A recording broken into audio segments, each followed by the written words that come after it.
Well, yesterday we was definitely paying attention to the campaign results and everything from, our brother Marcel. Now, we know Marcel has been beating a drum beat for black people, definitely black America. He's been on Clyburns' head, in which somebody needs to be on his head like that.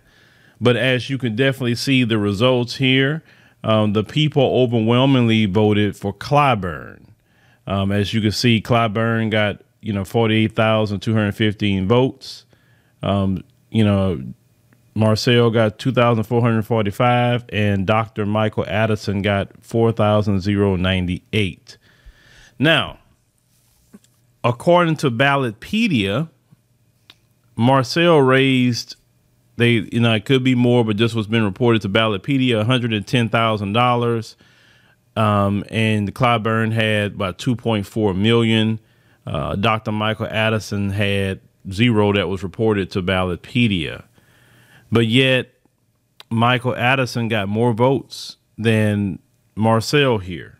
And I want to talk about the harsh reality of why that happened, actually. Now, we know Marcel came in as an unknown. Nobody knew who he was at all. I remember when I started hearing this brother's message when he's saying he was running against Clyburn. And I said, you know what? I said, this, instead of always complaining about Clyburn, why don't someone run against him? So when I heard this brother's message and his passion, I said, you know what? Let me reach out to the brother and bring him on the show. And, we brought him up to the show. And, it was a good conversation. I really liked this message and everything. And I ain't remembering, at the time when, not many people knew who he was. He was saying that, people was asking why he went on this show, that show. And he said, well, they didn't, invite me to come up. He said, but, he said, we did. And he was, happy about that. And, hey, I'm always trying to hear who's the next person, who's the next voice. That's really what I like to do. I like to find new people. I believe finding new people is definitely one of my talents, because I have an ear for it. When I hear something from people, the only difference is some people can have the talent, but do they have the follow through? And that's really the thing about that. Like, for instance, like Sister One Gail, when I had initially heard her, she only had like 300 subscribers at the time, but I knew she would be good. And, I look at her now about 2 years later. Her page, on YouTube has grown. She's going to YouTube events. She's doing all kind of things in the continent now, and I knew she had it in her. It's just certain things that I hear from people. So Marcel, he definitely has, a future. And let me discuss him first before I get to everything else. Marcel, what I would do if you listen to this podcast, I would not stop doing what I'm doing. I would actually mash the gas harder. I would double down and triple down on my positions. I would, have a, definitely keep doing Twitter Spaces because that's popular for you. I would do a podcast as well, and definitely a YouTube channel. I would do that as well. If you just want to put your Twitter Spaces on YouTube and you don't want to fool with YouTube, but I think YouTube is a viable place for you. I think it is. So I would do that. If you want to run again against Clyburn, then what I would do is to say, okay, well, now you got a whole 2.5 years now before that election. The things that I was hearing about the campaign, we knew that the Democrat Party was going to be dirty. You remember I told y'all when my cousin ran against Al Green, how dirty the Democrats are. When they got they bought and paid for, they protect them, by all costs, right? They are, master's boy or master's girl, and they're going to protect them. So I was hearing little things like, his name, was on the ballot as Greg Marcel Dixon. So that confused some people. Some people saying that when they were trying to pass out literature, they were stopping them from doing that. It was so many little sneaky things in there. Clyburn's daughter is the head of the Democrat Party in South Carolina, which definitely is a conflict of interest with her father being a, congressman. I mean, she should not be in that position. Nobody in Clyburn's family should be in any kind of position except with his campaign, but that's some, things that was going on as well. And I know Marcel has said to call the ethics committee and, report that. And he said, I saw him saying, be polite about it. But the thing is, Marcel, you got to look at what Clyburn is doing if you want to run in that district again. And you're going to have to not only mimic, but make it better. In other words, like Clyburn does his fish fry. Well, you're going to have the Marcel Dixon barbecue. And you're going to have to make the Marcel Dixon barbecue. Wait, you're a inventor of fish fries, so you know what that's about. It's not really that hard to make the Marcel Dixon barbecue a whole lot better, right? If that's what it's going to take to get people's attention, and also for people to know you, listen, when you feed people, that's one way to get them. You tell them you're going to feed them for free. Hey, you already went to Clyburns event, so you got to see how it is. I would have the Marcel Dixon barbecue next year before Clyburn have his fish fry. I would make sure that the Marcel Dixon barbecue is so fly that all the kids could come. We had the moon jumps and the face painting and all of that. We had a DJ because we had the police making sure they do security. We'll do everything that we can while you get to speak and things like that to the people, while people eating some good, barbecue, get some good cupcakes, get some good black people to cater, you know what I'm saying? That's from the community, right? So that way you involve the community in there and getting people on your side, right? So you have the Marcel Dixon barbecue. Keep having the Marcel Dixon barbecue, because that's one way of marketing yourself. If you're going to run again, you put Marcel on all your campaign things. If you're not on the ballot as Marcel, that caused probably some issues too, because maybe some people wanted to vote for you, but you have to understand, in your district, obviously we see what it is. You cannot confuse those people, because I get it. I know your name is Greg Marcel Dixon. If I had to vote for you, I see right there. But then, well, who's this Greg guy? What do you mean by Greg Marcel? I thought his name was Marcel. I don't know who that is. You know what? I'm going to vote for Clyburn. And they have done that. There have been people made those comments, say, I didn't understand. I didn't know his name was that. So, so if you're going to run by Marcel, then you got to make sure on the ballot it says Marcel Dixon. I'm telling you, it doesn't make sense. It could frustrate you. It frustrates me how some of our people are just, and then according to what you said about the area, about, certain things with education and literacy and stuff like that, you really got to make it like that. You have to make it so simplistic to the point it can be put on flashcards. I know it. When you're a person that's a little learned, that could frustrate you. It's like, why do I have to dumb down myself for something simple as you can't read? Listen, when I had redone my website, I made sure to tell Sister June, I said, I need it so simplistic that a person in the 70s and 80s can operate this website. They know how to sign up. They know how to, cancel if they want to. They know how to see something. And she had a couple of older people do that just to make sure they can do it. And I say, if they can do it easily, then everybody else. Listen, you got to do that, especially you want to be in politics here. I would stay on Clyburn. I wouldn't, just because Clyburn won doesn't mean you let off of him. Any little thing that Clyburn do, you own him. He say something in the media, you own him. Like, just stay on him. Then he be like, man, I thought he would get the message when I beat him, but man, he's still on me. He won't stop effing with me. That's his favorite thing to say now, right? You got to think about it, Marcel. They had to send Kamala down here. They had to send down there. They had to send the vice president of the United States to South Carolina to speak for Clyburn. They were concerned about you. They were very, very concerned. So I would not take this as oh man, we got defeated on something. No, because the message is about the national discourse too, not just that district. Now, let's talk about the situation with Dr. Michael Addison. Dr. Michael Addison had reached out to me several times. He was trying to get on the show, and the reason why I didn't have the brother on the show is not that I got anything against the brother. I just felt Marcel's message was, more in line of what we promote and what our audience promote, at just bottom line. So that's why I kind of, had that. Now, let's talk about the way the people voted. See, this is the harsh reality part I'm about to get to. You can't blame Clyburn all the way for some of the things that he do.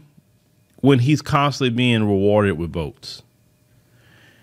We have to understand the harsh reality that a lot of black people in America, 2/3 of them, are okay being a permanent underclass. 2/3 of black Americans are used to struggle, are used to suffering. Listen, these gas prices, this inflation, all that. Listen, they used to that. That's their life struggle. I mean, okay, there's another struggle that we got to deal with. Now, the people that Clyburns probably going to have to worry about or other Democrats, it's going to be the whites. It's going to be the Asians. It's going to be the Hispanics. It's going to be, the Indians and everybody like that, that not used to living a life of struggle. You understand? Because everybody's struggling right now. And they don't have in their mind that they used to struggling. They don't have in their mind that they're going to be a permanent underclass. So I really want to see what's going to happen at that midterm. But when it comes to black folk, you better believe the majority of them that go to that Democrat voting booth, they're going to vote Democrat, period. No matter hell or high water, they're voting Democrat. You can get mad about it. You can twist about it. You can turn about it. But black folks, I told y'all a long time ago, black people's religion is Democrat and white Jesus. And hell or high water, they're going to vote Democrat and worship white Jesus, period. It is on their mind. It's seared into their souls. Okay. Now, another harsh reality. If you look at the vote here for Dr. Michael Addison and you look at the vote here for Marcel. Marcel had a very, very strong, black American, message, not black centered, but definitely a black, all the way. Right. He talked about immigration. He talked about all the different things that Marcel talked about. These votes told me that black people are extremely offended at a black American focused campaign because they gave Dr. Michael Addison more votes than they gave Marcel. And Marcel was very loud to the point that Kamala came down to South Carolina and to do some campaigning for them. Okay. Now, 54,000 people is not a lot of people that actually came out to vote. That's something they should be very, very concerned about, actually. That's not a lot of people whatsoever. It's way more than 54,000 people live in that area. That's for sure. So that means a lot of people's, sat it out. But black folks are very, very offended. The majority of black folks are offended at the message of tangibles.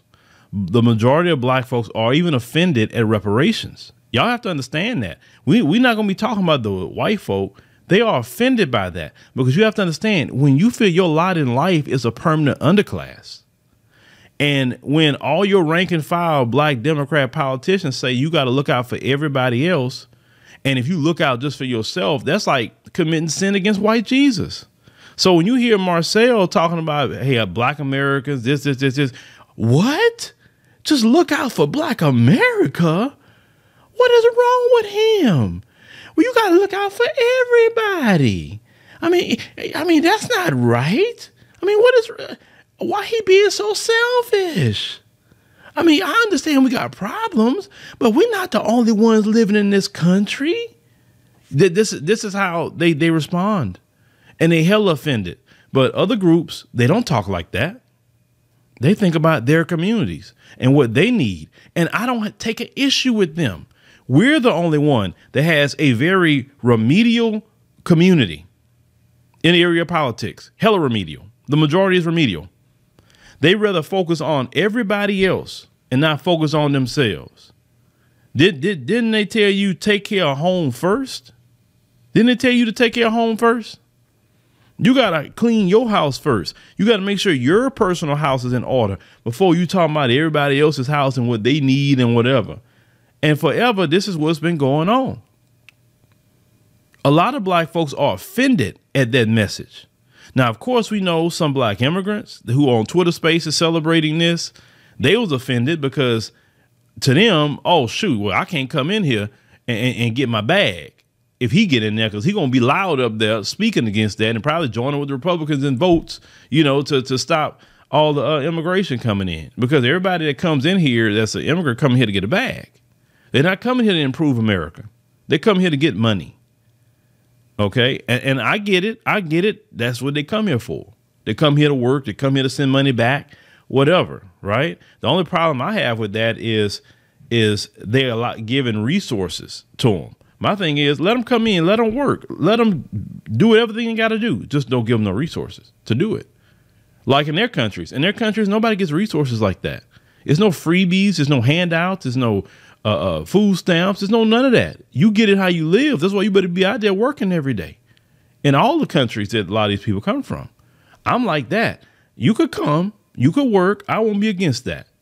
You know, and I think people should leave you alone and don't attack you or whatever. You just not getting no resources, because your resource is you being allowed to come here and work so you can send money back home. And now, please trust me, if the U.S. government went that route, what I just said, it wouldn't be an issue, wouldn't be a problem. And also prosecute anyone that hired people in certain jobs, definitely, that didn't, just do mandatory e-verify. If you do mandatory e-verify, right now it's like a suggestion, it's not mandatory. That will cut a lot of things out too. But let them sign up for guest worker programs and all of that, where they can work legally and all of that. Let them do it. Just no resources. But so you had that crowd that's celebrating, whatever. Because, hey, the people that come in here, hearing all that language about Black America and looking out for the community and XYZ, that's going to break up that hustle that a lot of them have, coming in here. Just be honest with you. And like I said, the people, sometimes people judge, Black people from different countries based on immigrants here.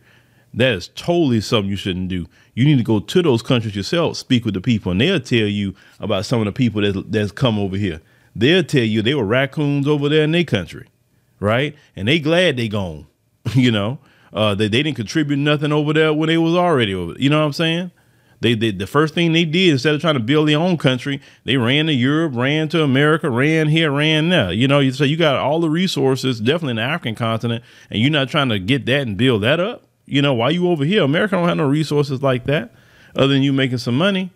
But a lot of Black folk were very, very, very, very afraid of that. And they know Clyburn don't have that kind of message. And the harsh reality is what I told y'all is that the majority of Black America sabotages Black America. Don't even get to talking about white supremacy. We're talking about Black America. I told you that a third of you get it. A third of you understand. A third of you want better. But a third of you, the more you could push you, but you're going to be fighting for another 50, 60 years. You're going to get old and gray in the face. And some of you probably would die in the process. To get that, the majority contingent not to sabotage you. The best thing that if you want to stay in America, the best thing you can do is get with like-minded people and build those said communities with those like-minded people. But on a national scale, on a national stage, the majority of Black people is going to always sabotage us politically. This is why we can't get a whole lot done. Now, if the 1/3 people would actually get together and be very strong and strategic and use our influence on the national stage, it's not just focusing on one congressional race, but on a national stage, and keep pushing the message that if you don't give us nothing, we ain't voting. Because that's the message they're concerned about right now. They're really concerned about that because that affects the whole, right?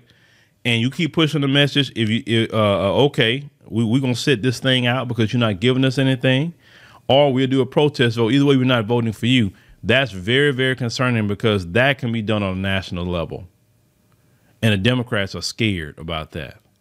Now, the key is that even though we know the 2/3 in Black America are going to try to screw us over, so don't be surprised if you look up at the results of the midterms and you look at the Democrat side, you look at Black folk voting, 90+% Democrat. I mean, don't be surprised by that.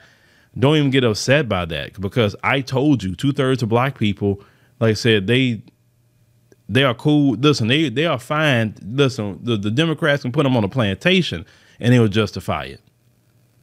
Now, if Trump or DeSantis wanted to put them on the plantation, they'll fight like hell. But if Biden and Kamala are supposed to put their behind on the plantation, then they'll justify that. They'll justify it all day long. That's like the craziest thing to me. It's like Biden and them can do the exact same thing as Trump, and they'll justify it. It's amazing. So to me, it sounds like, anti-black racism is only bad when a person got an R in front of their name. But when they got a D in front of their name, it's cool. You'll justify it. But once again, the religion of Democrat and white Jesus. Hence to what I say about myself personally. I'm not telling you. While I have my own plans, personal plans, to definitely secure me a place in the African continent, because I just refuse to let people sabotage me personally. I love y'all, but I'm just not going to let y'all sabotage me, and I don't want to get old and gray. And, like I said, I'm middle-aged now. I don't want to be, Lord bless, let me live to see 60s, 70s, 80s, that sort of thing, 90s. And I'm still talking about the same things that I'm talking about today, when I already knew, when God gave me enough foresight to see that the people in our community are the problem. Yes, they are the problem. And black folks don't want to admit that. Our worst enemy outside the white supremacists is our own people. They economically hurt us by giving all their money to every other community except, keeping the money in the community. They hurt us politically by just voting for a party that's openly saying they're not going to do nothing for black people. Stacey Abrams told y'all, she told you that we can't say black because that's going to offend people. She told you to your face that. You would think that would spark something and galvanize something in black people. No, they cool with it. Oh, well, I get it. We can't offend white people. We can't do that. Leave them good white people alone. Why you want to stir up them white people? Y'all young folks with all that. You want to stir up them good white people? You know how they are. It's just the way it is. It's just the way it is. That's their favorite thing. It's just the way it is. We got to deal with stuff like that. But we doing good. We doing real good. Y'all don't have it like us in the 50s. We couldn't go into restaurants with them, and we couldn't go to certain them hotels y'all go to now, and y'all ride on the airplane with them. Y'all do all this stuff with them now, and y'all couldn't have done that if we wouldn't have went through what we went through. So for them, be able to ride the airplane, white people, go to the same hotel as white people, work with white people, whatever, they done made it. And so since they felt they made it, and we talking about messing it up in their minds, because they sound like that's what it sound like to them. What they hear from us is messing it up in their minds. So they're hell against that. But you even got people, who's younger, that's against this kind of message too. There's younger people. You seen what's her name? Yvette Carnell celebrating too by Marcel losing. Now, you're supposed to be talking about reparations. Why would you be celebrating that? Why? And then people asked her, why don't you go help the brother then? Help the brother shape his political, deal, whatever. I ain't got to help him. She went off when her brother had called her show and asked her why. She just want to go help Marcel. She knows so much better what he should be doing to possibly Clyburns. He ain't going to beat no Clyburns anyway. He ain't going to do it. I don't know why he even running for. Because he got $2 million. That $2 million didn't help him enough to why he had to bring down Kamala. That lets you know that the money don't matter. It's about the influence. Because they didn't send Biden. Because they would have sent Biden, that wouldn't have done good at all for Clyburn. That's why they sent Kamala. But see, we got that going on in the black community. That's that black people are our own worst enemy. And here lately, I've been covering stories on my news channel about black folks doing things to black folk like I used to do. And I'm going to pick that up a lot more, because you need to see how black folks are our own freaking worst enemy all the way around. And we're afraid to talk about that as a community. We want to hide it. We want to conceal it. We want to say, well, you keep talking about that. White folks, I don't care what white folks see or say. They see it anyway. I don't care about that. I want you to see who's sabotaging our own community, who's sabotaging forward progress, Pookie and Ray Rays, all kind of entities out here that's sabotaging black progress. That's why I tell y'all, have you a passport, have you a second place that you want to look into, because this black community here in America is trying to sabotage y'all work, y'all good hard work and y'all faith. Not to say you couldn't do it, not to say that, but you know what? It's gonna take you a good 50 years. My projections, 50 years. But at the same time, while you trying to fight, the government is sabotaging you too, sabotaging you every way forward. Bringing all these Ukrainians in here, giving them resources, bringing all these Afghanistan people in here, giving them resources. Like Dr. Clark Anderson told you a long time ago, you can't compete with all these other groups by yourself. You can't. He told you. He told you. And everything that he said was about us becoming a permanent underclass. It has happened. It has happened. And Biden is going to dogpile so many people coming in here. He just now approved another 1.2 billion to go to Ukraine.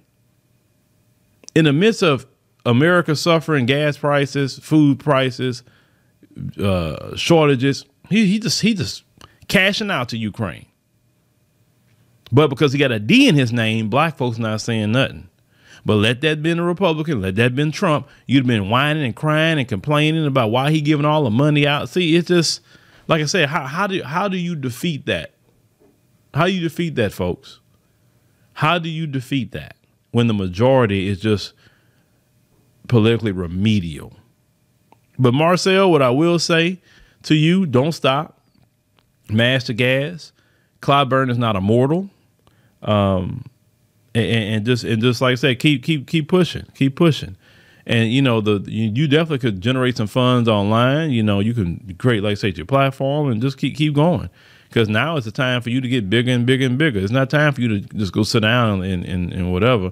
It is what it is. And like I said, sometimes, you know, it may not be meant for you to win the first one, but you definitely signal boost on the first one. So you just keep going. Because like I said, Clyburn is not immortal, bro. So you got time on your side. But, you know, thank you, ladies and gentlemen, for joining us on the podcast. You know, definitely, you know, make sure you subscribe. We greatly appreciate that you subscribe. That way, you know, when we post the next podcast, make sure you click that like button. That's also very, very important. It spreads the videos and the algorithm. So we appreciate you coming by, and we'll see you next time.